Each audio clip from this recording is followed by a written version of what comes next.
for so long and so deeply, Don. Richard Quest. There was a documentary made, Prince Philip led it was called The Royal Family, 1969. It was the first time that the cameras had been allowed in. The idea was show the monarchy, show the Queen, show the family. Highly controversial, but much of the most famous part of that film was shot at Balmoral. Mm-hmm. That's the bit where you see Philip barbecuing sausages, where you see them fly fishing, where you see the Queen opening and closing Tupperware things. In fact, the Queen, the royal family hated it afterwards, and it's never been seen since. It was shown twice, and that's the end of it. You can't even find it on YouTube. But it points to the fact that Balmoral was the place. Sandringham is Christmas. The palace is the office. Windsor is where you live and the state occasions. But Balmoral is holidays, vacation, summer, family. Yeah. Max Foster, listening to the folks this morning here in Edinburgh, also Ballater, there were folks speaking, as well as Balmoral. She was very much part of the community.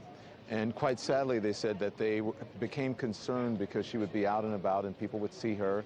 But this time, recently, that did not happen. So they knew something had changed, something was different. Yeah, that was really how we got so nervous, wasn't it, a few days ago when, just ahead of the death, that everything went quiet. And this is something we expected would happen when the inevitable news was about to be delivered.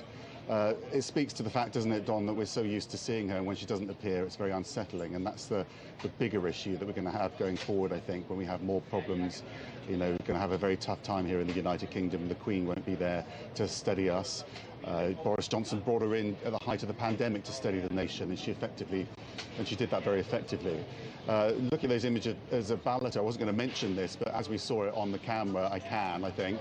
What you're seeing now is just the central cortege, as it were, the much longer one following, a whole backup cortege. We saw that backup hearse there as well. There's even a backup military bearer party as well, just in case something happens mechanically to the front of the cortege. And it's fascinating to me to see all of these plans that I've been briefed on for years, coming into a reality, and it's working impeccably. It's quite amazing. It really is, and I think what struck me is she went through the village where people were the first time. It was solemn and it was quiet. There was no wailing and gnashing of teeth. There hasn't really been at all. It's been a very solemn reflection on her, respectful. You saw all the dignitaries lined up from the church, from the military. You saw them stand in front of the war memorial in the village of Ballater. Everybody at attention, and the civilians there, the citizens, the residents of that village, very quiet as they watched her pass for the last time.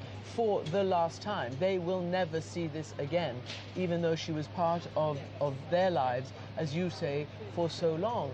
And it's so interesting to hear what people are saying, because we've just been talking about Scotland and how they have a fierce, certainly a big percentage of them, desire for independence. And yet, all the quotes that you see from people now in the aftermath of the Queen's death say, look, yes, but this is about the Queen and she transcends politics.